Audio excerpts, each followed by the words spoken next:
You know that feeling, right? You're staring at a dessert and your brain is having a full-on battle between I want that and I'm going to regret this later. It's a classic dilemma. Well, today, we're going to dive into a sweet treat that might just be the answer to that problem. This is the big question, isn't it? Especially when we talk about Indian sweets or mithai. We usually just accept that they're a pure indulgence. But what if one of them was actually different? Let's find out. All right, let's meet our test subject for today. We've got two dry fruit Khajoor Laddoos. Now, Khajoor just means dates. Together, they weigh about 85 grams and clock in at around 380 to 400 calories. They have this reputation for being a healthy sweet, but does that really hold up when we look at the data? Okay, so going into this, there was some real skepticism. I mean, the main ingredient is right in the name, Khajoor, dates. And we all know dates are basically nature's candy. They're incredibly sweet and just packed with sugar. So my first guess, this was not going to end well. And this quote pretty much sums it up perfectly. When the star of your dish is famous for being sugary, you kind of brace for impact. The fear was real that despite the whole healthy vibe, this sweet would act just like any other and send blood sugar through the roof. And here's why we were worried. This is the hard data. We've seen in the past that eating just 2 plain old dates caused a glucose spike of 38 milligrams. So logic would tell you that when you concentrate those dates into a dense, sweet laddo, the spike should be even bigger, right? All right, this is it. The moment of truth. We had our expectations, we had our fears, and we had the data from plain dates telling us to be careful. But, sometimes reality has a way of surprising you. Let's see what actually happened. So after eating those two laddoos, what did the glucose monitor say? Was all that fear justified? Did we see a massive spike, even bigger than the 38 milligrams from the dates by themselves? Would you look at that?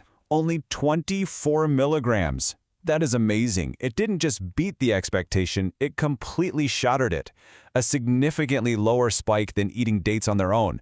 I mean, what is going on here? There is clearly some kind of magic happening inside this laddoo. Now, a 24 milligram spike sounds pretty good on its own, but how good is it, really? To get the full picture, we need some context. So, let's put our Khajoor Laddoo head-to-head with a few other popular Indian sweets. Wow, okay, look at this. It's not even a fair fight. Our Laddoo is way down here at a nice low 24. Now compare that to Gulab Jamun at 46 or Suji Ka Halwa at a whopping 52. The spike from these other sweets is almost double. It's not even in the same ballpark. And what's really interesting is that this doesn't seem to be a one-off fluke. It's actually part of a larger trend of finding smarter sweets. Check this out. Till Good Laddoos came in at just 22, and another sweet, Bundu, was also at 24. So it looks like we've got some genuinely great options out there. Okay, so we've got this fantastic result, but we're left with the million-dollar question. Why? How on earth can a sweet that's based on high-sugar dates give us such a low glucose spike? Well, the answer is all in the recipe. Let's break it down. The first huge clue is right here. This laddoo isn't 100% dates. Not even close. It's a 50-50 split. Only half of it is that high-sugar date base. The other half?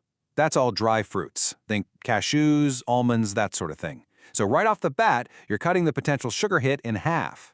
But wait, there's more. This right here is the secret weapon. That other 50% isn't just filler. It's like a team of nutritional bodyguards. The nuts are packed with protein, healthy fats, and fiber. And what do those three things do? They are amazing at slowing down how quickly your body absorbs sugar. They basically put the brakes on the glucose spike. So we've looked at the expectations, the surprising data, the comparisons, and the science behind it all. So what's the final call on the dry fruit Khajoor Laddoo? It really comes down to this simple but absolutely brilliant formula. You start with less of the sugary base. Then you mix in an equal amount of ingredients that actively fight against a sugar spike. And what you get is the perfect trifecta: a low impact on your blood sugar, amazing taste, and some genuinely good nutrition. So the final verdict is a huge, enthusiastic, data-proven thumbs up. This is one of those rare sweets you can actually feel good about eating. It's proof that you don't always have to choose between indulgence and your health. And all of this leaves us with a really interesting thought, doesn't it? This little experiment took a healthy assumption and turned it into a proven fact. It really makes you wonder what other foods out there, the ones we either avoid or eat without a second thought, really deserve a closer, data-driven look. What other sweet surprises are just waiting to be unpacked?